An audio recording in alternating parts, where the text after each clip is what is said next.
Madame la ministre, vous avez la parole. Merci, Monsieur le Président, Monsieur le rapporteur, Mesdames et Messieurs les députés.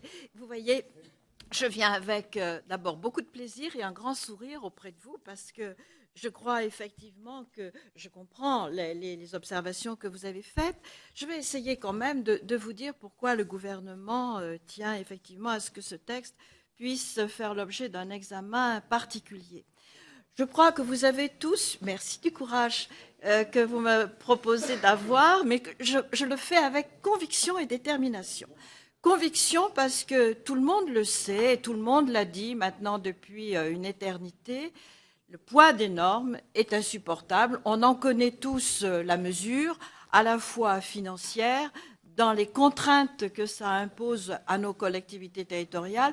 Je ne vais pas revenir sur les montants, 1,5 milliard et plus. Aujourd'hui, en quelques années, nous avons eu, enfin en 4 ans, 5 ans, plus de 1700 textes qui viennent imposer des contraintes aux collectivités territoriales. Le poids des normes, et ça a été redit tout à l'heure par notre rapporteur, est tel qu'effectivement le président de la République a pris des engagements. Des engagements qui ont conduit à cette proposition de loi Gourault-Sueur. Proposition de loi qui a déjà été examinée, aménagée, amendée, améliorée. Et puis, il est vrai que, à l'occasion de notre texte sur la métropolisation, qui n'est d'ailleurs pas que la métropole, on aura l'occasion d'en reparler aussi dans d'autres occasions quand je reviendrai vers vous, dans ce texte-là, nous avons pensé qu'il pouvait être opportun d'avoir au sein de ce Haut Conseil des territoires dont le Comité national d'évaluation des normes fera partie, sera une instance dédiée, nous avons pensé qu'il y avait une certaine logique. Simplement, en même temps, oui, je voudrais juste appeler votre attention sur le « en même temps ». En même temps, le Premier ministre concluait, vous le savez, un pacte de confiance et de responsabilité. Pacte de confiance et de responsabilité qui est intervenu au mois de juillet.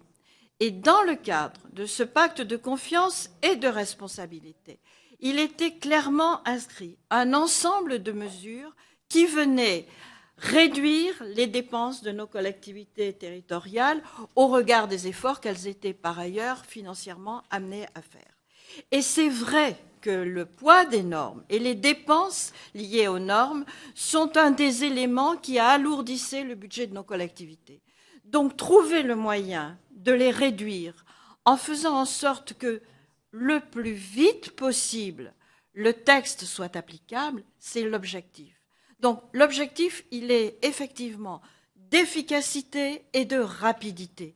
Et si nous prenons en compte le texte que nous allons examiner ce matin, qui était donc à partir de la proposition de loi, mais sur lequel nous avons déjà travaillé dans le texte sur la métropolisation. Donc, vous le verrez, je suis à peu près sûre, comme l'a exposé le rapporteur, que nous trouverons très vite un consensus sur le texte que nous allons avoir à examiner. Dès lors, voilà un texte qui peut très vite être examiné le 19 septembre prochain auprès de votre Assemblée, très vite ensuite auprès, je pense, du Sénat. Et si le texte est examiné au Sénat en texte conforme, à ce moment-là, la loi en tant que telle peut prendre un effet immédiat. Et nous gagnerons du temps, c'est clair, par rapport à une attente très forte de nos collectivités locales.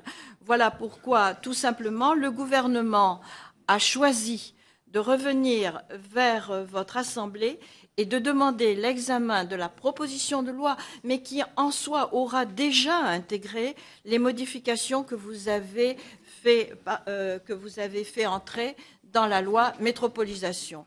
Voilà les arguments que j'ai voulu développer devant vous, avec conviction, je le dis encore, parce que je suis persuadée que nos collectivités locales ont une attente forte pour que demain, dans la construction de leur budget, elles puissent savoir que cette contrainte-là financière, au regard de l'impact des mesures de normes, puisse se trouver allégée. Voilà, Monsieur le Président. Merci beaucoup, Madame la ministre.